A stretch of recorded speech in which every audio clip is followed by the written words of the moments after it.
গাড়ি বুক করার পরে এই পুলিশ স্টেশনে এসে ফর্ম ফিল আপ করতে হচ্ছে এবং আমরা যেহেতু ফালুট যাব তাই ড্রাইভারের ড্রাইভিং লাইসেন্সের জেরক্সও জমা দিতে হবে। তারপরে আমাদের গাড়ি টুমলিংয়ের উদ্দেশ্যে রওনা হবে।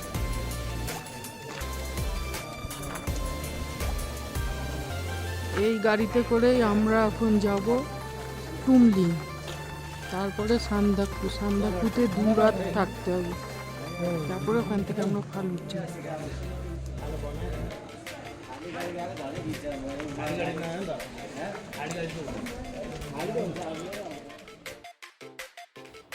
আমরা বোলেরো নেব ভেবেছিলাম, কিন্তু ওখানে বলা হলো বোলেরো ফালুট পর্যন্ত যাবে না, তাই আমাদেরকে মাহিন্দ্রা থার দেওয়া হলো।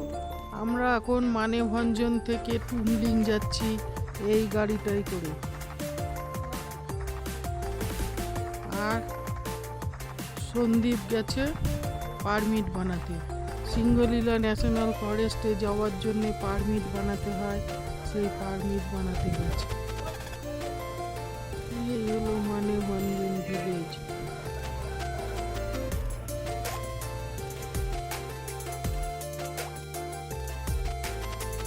সিঙ্গলীলা ন্যাশনাল পার্কের ভেতর দিয়ে যেতে হলে একটা পারমিট বানাতে হয়, সেই পারমিটটা নিয়েছিল গাড়ি ভাড়া এবং আমাদের 3 জনের জন্য 1050 টাকা।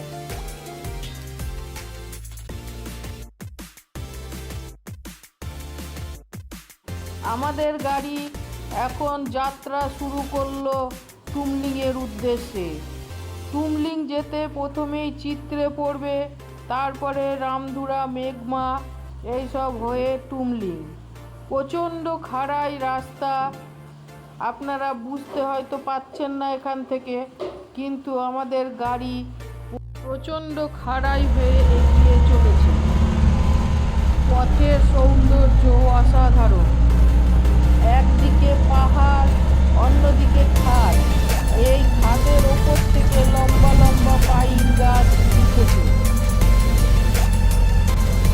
ভীষণ সরু রাস্তা, একটা গাড়ি গেলে পাশ দিয়ে আর একটা গাড়ি যাওয়া ভীষণই অসুবিধাজনক।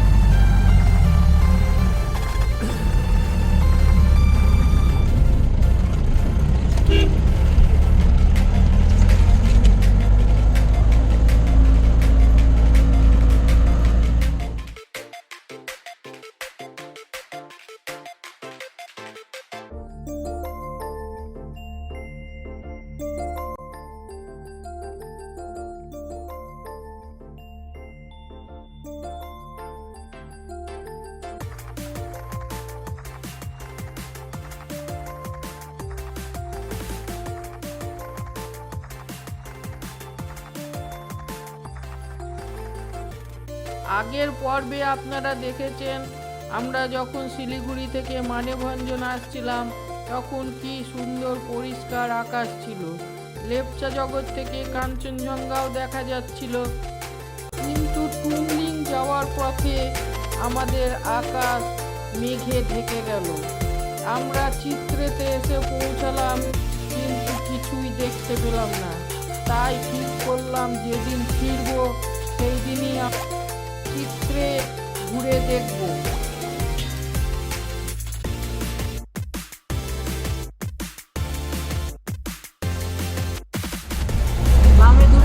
চেকপোস্ট পেরিয়ে এসে এখান দিয়ে আমরা যাচ্ছি, কিন্তু এত কুয়াশা, চারিদিক ঢেকে গেছে, কিচ্ছু দেখা যাচ্ছে না।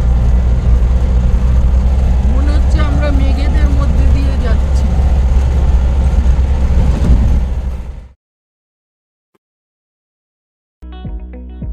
এই মাহিন্দ্রা থার গাড়িটি আমরা তিন তিন রাত 4 দিনের জন্য ভাড়া করেছিলাম।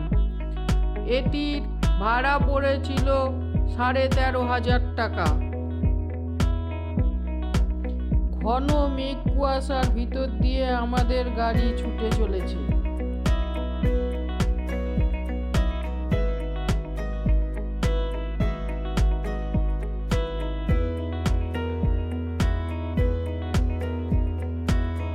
ঘন জঙ্গল, আঁকাবাঁকা পথ এবং মেঘ কুয়াশার ভিতর দিয়ে আমরা এগিয়ে চলেছি। আর মনে মনে ভাবছি এই রাস্তা যেন শেষ না হয়।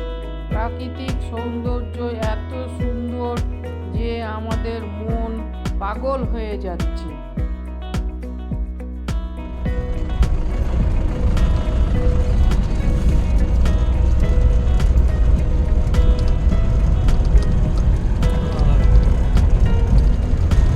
মেঘগুলো কত সুন্দর উড়ে উড়ে যাচ্ছে।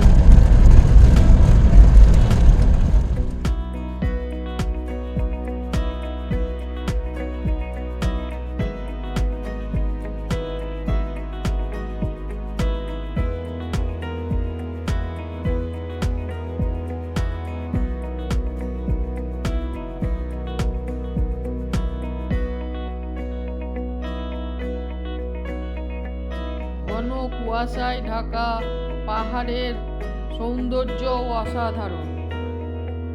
আপনাদেরকে বলে রাখি, মানেভঞ্জন থেকে টুমলিং যেতে চিত্রে, রামধুরা, মেঘমা, টংলু হয়ে টুমলিং যেতে হয়। এই সব জায়গাতেই আপনারা কিন্তু হোমস্টে পেয়ে যাবেন, আপনাদের কোনো অসুবিধা হবে না। আমরা টুমলিংয়ে 4 মাস আগে শিখর লজ বুক করে রেখেছিলাম। ডেসক্রিপশন বক্সে শিখর লজের ফোন নাম্বার দিয়ে দেব। এটা হলো মেঘমা মনেস্ট্রি, এখন বন্ধ, তাই মনেস্ট্রির বাইরে থেকেই ছবি তুলি।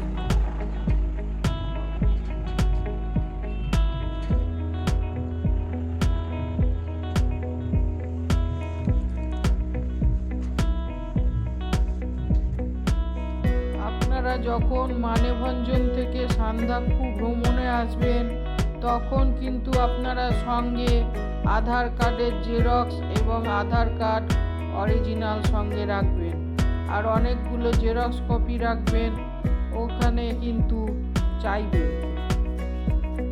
আর রাস্তায় যেতে যেতে প্রত্যেকটা জায়গাতেই পারমিট দেখাতে হবে।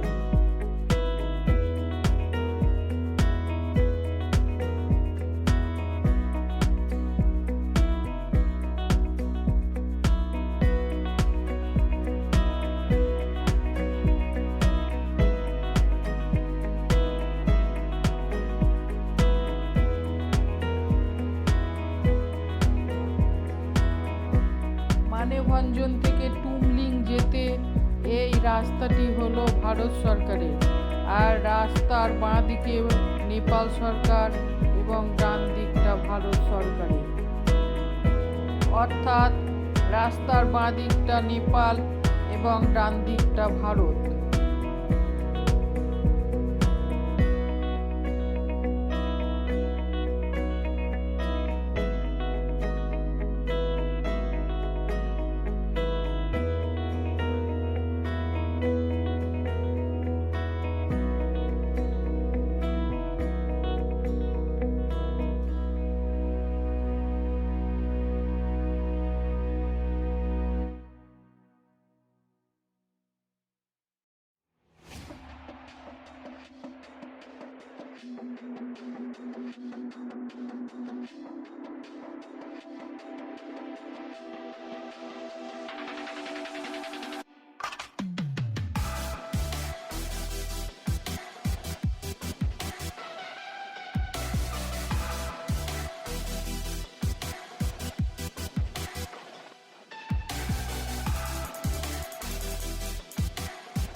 এই হলো সুন্দরী কাঞ্চনজঙ্ঘা, যা দেখার জন্য আমরা এত দূর ছুটে এসেছি।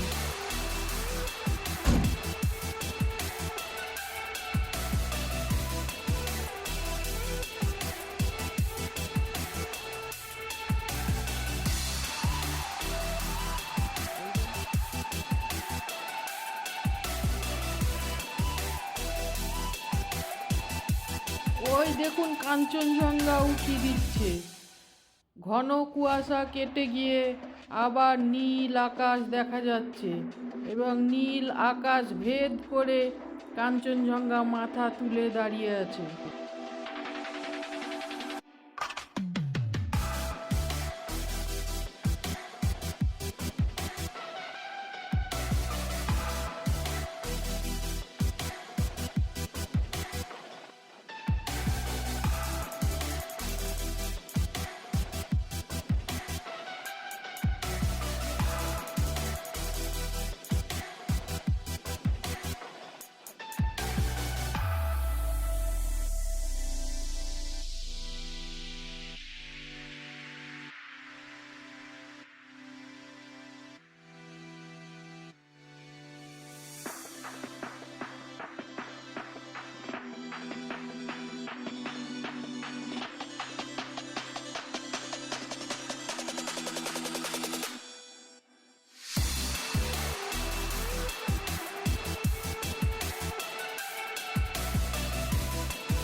আমাদের সঙ্গে সঙ্গে কাঞ্চনজঙ্ঘাও এগিয়ে চলেছে।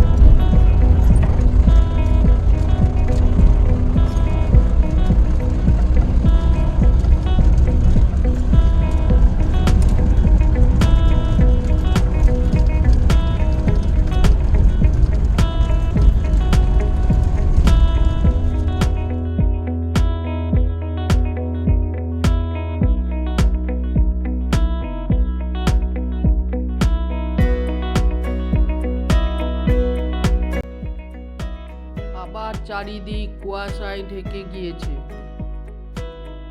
আজকে যেন প্রকৃতি আমাদের সঙ্গে মেঘ এবং কুয়াশা এবং রোদের লুকোচুরি খেলছে।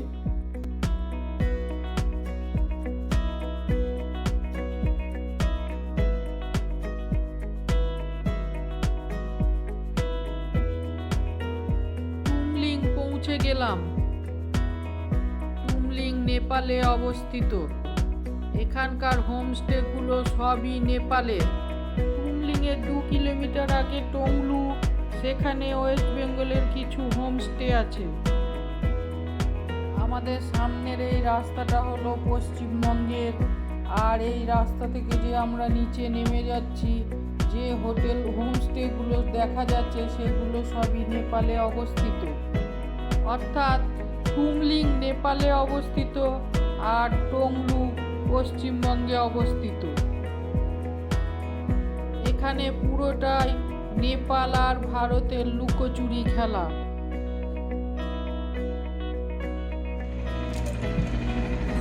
এই হলো শিখর লজের খাওয়া: ভাত, ডাল, পাঁপড় ভাজা, আলু ভাজা, ডিম,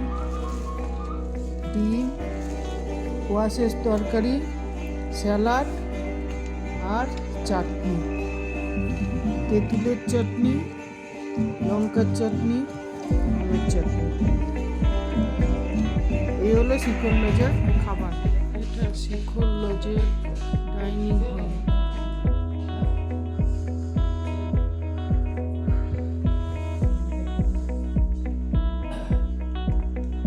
এখানে বুফে সিস্টেমে খাওয়া।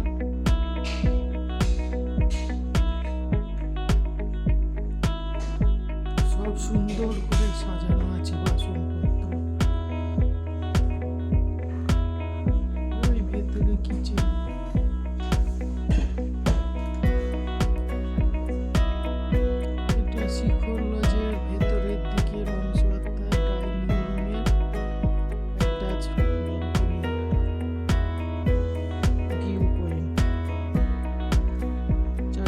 মেঘে ঢেকে গেছে, সেই জন্য কিছু দেখা যাচ্ছে না।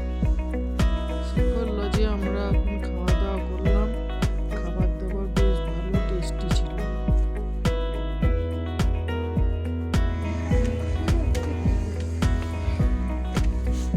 এই ডাইনিং রুম থেকে আমরা এখন উপর দিকে যাচ্ছি।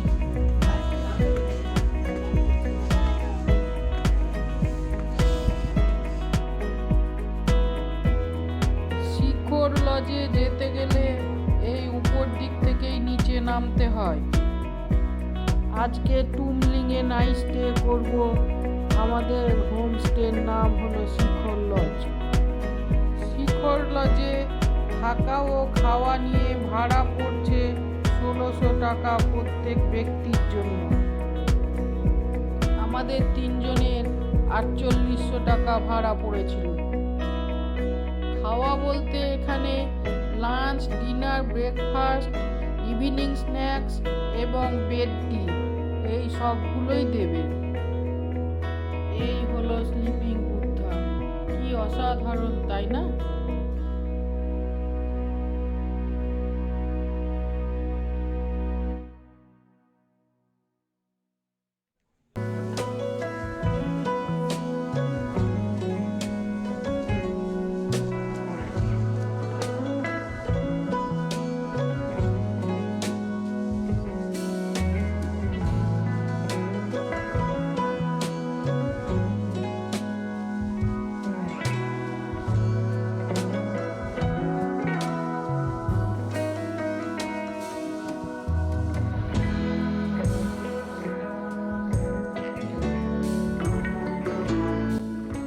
এই হলো টুমলিং ভিউ পয়েন্ট। এখান থেকে টুমলিং এর প্রাকৃতিক সৌন্দর্য অসাধারণ দেখা যাচ্ছে এবং কাঞ্চনজঙ্ঘার ছবিও আমরা দেখতে পাবো। আর এখান থেকেই আমরা সানসেটের ছবিও দেখব।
অস্তমিত সূর্যের আলোকে শায়িত বুদ্ধা রঙিন হয়ে উঠেছে। দেখে মনে হচ্ছে হোলি খেলা চলছে। এই পর্বটা আমি এখানেই শেষ করছি। পরের পর্বে আপনারা এই টুমলিং থেকে সান্দাকফু পর্যন্ত দেখতে পাবেন।